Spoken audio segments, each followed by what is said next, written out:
Good morning అండి. ఇవాళ మనం మాట్లాడుకున్నది వైన్స్ మందు షాపులు. ఈ వర్కౌట్ 45,000 ఉండేది, అది కాస్త ఇప్పుడు 2 లక్షలు చేస్తున్నారు. అలాగే ఏరియా వైడ్ సిండికేట్ అయిపోయి ఒకళ్ళే ఉంటున్నారు. అంటే 2 లక్షల రూపాయలు 10 మంది ఉంటే 10 మంది 25,000 వేసుకుని అట్లా సిండికేట్ వ్యాపారం చేస్తున్నారు. అలాగే ఎమ్మెల్యేలు కూడా దీంట్లో తలదూర్చి సిండికేట్ అయ్యి విపరీతంగా లాభాలు ఆర్జించాలని చూస్తున్నారు. అలాగే శ్రీకాకుళం వరుస సరిహద్దుల్లో అవుతే చెప్పలేం, అక్కడ మొత్తం దరఖాస్తులు వేయొద్దని చెప్తున్నారంట. అలాగే శ్రీకాకుళం జిల్లాలో ముఖ్య ప్రతినిధులు ఇటీవల విశాఖపట్నం మద్యం వ్యాపారం వాళ్ళతో సమావేశమయ్యి వాళ్ళు కూడా ఎట్టి పరిస్థితుల్లోనూ మేము చెప్పిన వాళ్ళకి ఇవ్వాలని చేస్తున్నారు. అలాగే సైట్లు కూడా అప్లోడ్ చేయడానికి ఏమీ ఇవ్వకుండా అన్ని ఇబ్బందులు పెట్టి ఈవేళ చేస్తున్నారు. ఇదంతా చంద్రబాబు నాయుడు గారికి తెలియదంటారా? అంటే మనం నగ్గం, డబ్బు ఖర్చు పెట్టాం, మళ్ళీ వెనక్కి లాగాలి అన్న ఉద్దేశంతో వీళ్ళు ఉన్నట్టు చాలా క్లియర్గా అర్థమవుతుంది. పల్నాడు జిల్లాలో ఒక కీలక నియోజకవర్గంలో మద్యం దుకాణాలకి దరఖాస్తు చేసుకోవాలంటే ఒక్కో దుకాణానికి ఎంత చొప్పున సొమ్ము చెల్లించవలసిందిగా, తర్వాత దుకాణంలో వాటా ఇవ్వాలని ముఖ్య నేత కుమారుడు, అంటే ఒక ఎమ్మెల్యే కుమారుడు ఆర్డర్. అంటే ఎమ్మెల్యే బామ్మర్ది, బావలు వీళ్ళందరూ కూడా ఇదే పని.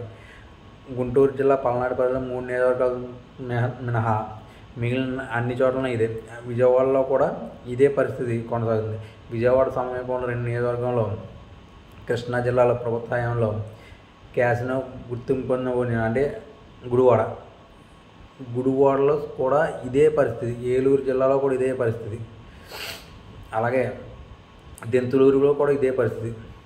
అలాగే అంటే వేయటానికి సిండికేట్ అయిపోతున్నారు, సిండికేట్ దుకాణాలు వేస్తున్నారు. అలాగే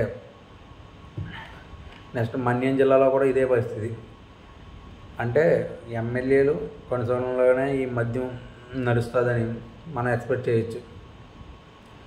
విజయనగరం జిల్లాలో 153 దుకాణాలు నోటిఫై చేయగా వాటిలో 5 మినహా రాష్ట్రంలో అత్యధికంగా 855 దరఖాస్తులు వచ్చాయి. అంటే ఎక్కువగా వచ్చిన దుకాణాలు అంటే విజయనగరం జిల్లాలో ఎక్కువ మంది సిండికేట్ అయ్యి వేస్తున్నారు.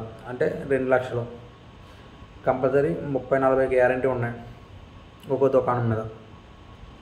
అలాగే మిగిలింది 3 రోజులే, కానీ వ్యాపారం చూస్తే సిండికేట్ అయిపోయి మొత్తం ఎక్కువగా ఇది ఎమ్మెల్యే తదితరులు, నెక్స్ట్ ఊర్లో ఉన్న రాజకీయ నాయకులు వీళ్ళందరూ కలిసి 2 లక్షలు అంటే ఎవరో కట్టలేరు కదా, అందుకు సిండికేట్ అయిపోయి ఎట్లన్నా మనమే దక్కించుకోవాలని ఒక ప్లానింగ్లో ఉన్నారు.